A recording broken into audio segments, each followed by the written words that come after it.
is transposition of the great vessels. And what that is, it is a serious but rare congenital heart defect when the two main arteries leaving the heart are reversed, those being the pulmonary artery and the aorta. When this occurs, the aorta is connected to the right ventricle and the pulmonary artery is connected to the left ventricle. In normal anatomy, this should be the opposite. This condition is also called juxtaposition of the great arteries. And because of the circulation of oxygen-poor blood through the body, this causes the skin to have a blue tint, which is called cyanosis. Because of this, transposition of the great arteries is also called a cyanotic congenital heart defect. It is predominantly seen in males. It is the second most common cyanotic congenital heart disease diagnosed in the first year of life, and it is also the most common cause of a critical heart anomaly in newborns. This condition changes the way blood circulates through the body, leaving a shortage of oxygen in the blood flowing from the heart to the rest of the body. Without an adequate supply of oxygen-rich blood, the body can't function properly, and the child faces serious complications or death without treatment. It's a very serious thing. What causes this? It occurs because of an abnormal completion of the loop in embryology.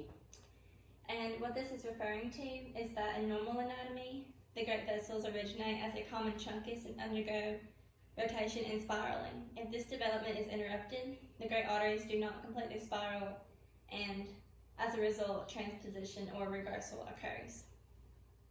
This error in development occurs in the neonatal period when there is inadequate mixing of oxygenated and deoxygenated blood. Some symptoms that babies may have when they have this condition is blue color of the skin, shortness of breath, lack of appetite, and poor weight gain. Why this defect occurs is unknown. However, there are some risk factors associated with it.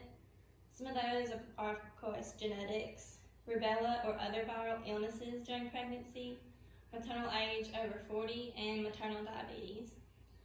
As surprising as it is, this condition is not associated with chromosomal abnormalities.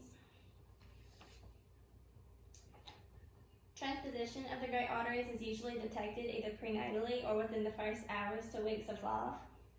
Sometimes this may be diagnosed before birth with fetal echocardiogram, ultrasound. There will be a plan prepared for delivery and care immediately after birth.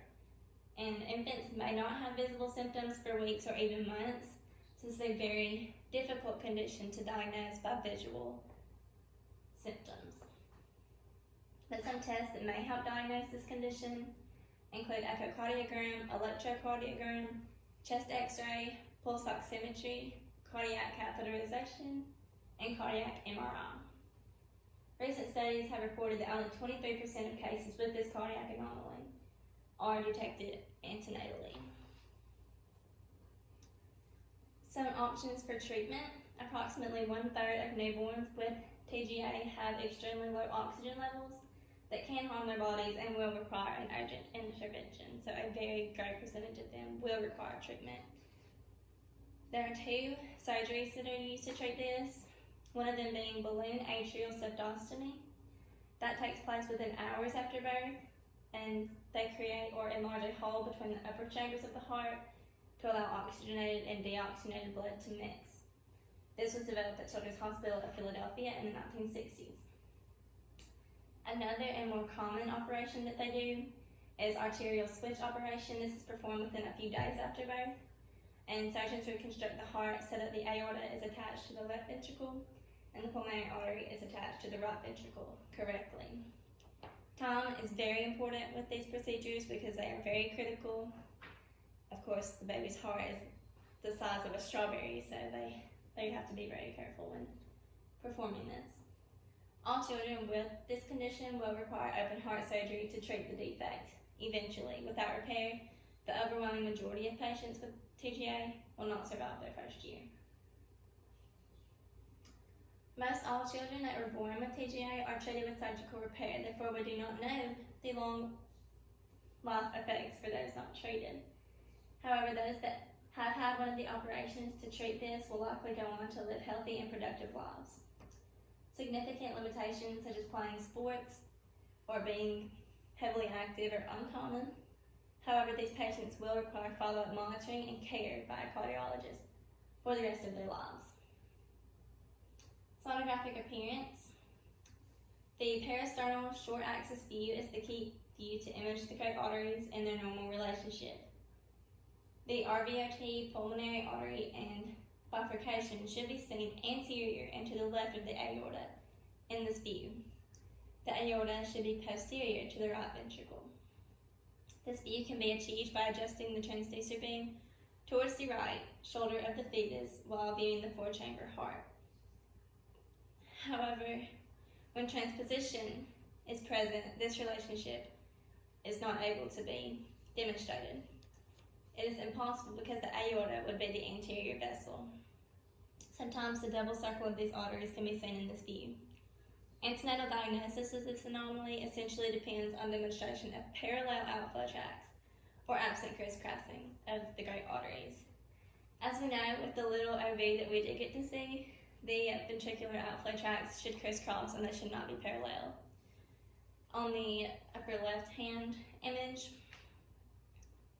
you can't really see it that well, but it shows the two outflow tracts being parallel instead of crossing as they should. On the right, it's showing the aorta coming from the right ventricle instead of the left, and the pulmonary artery coming from the left instead of the right. And on the bottom left-hand image, it's showing the correct crisscrossing of the outflow tracts.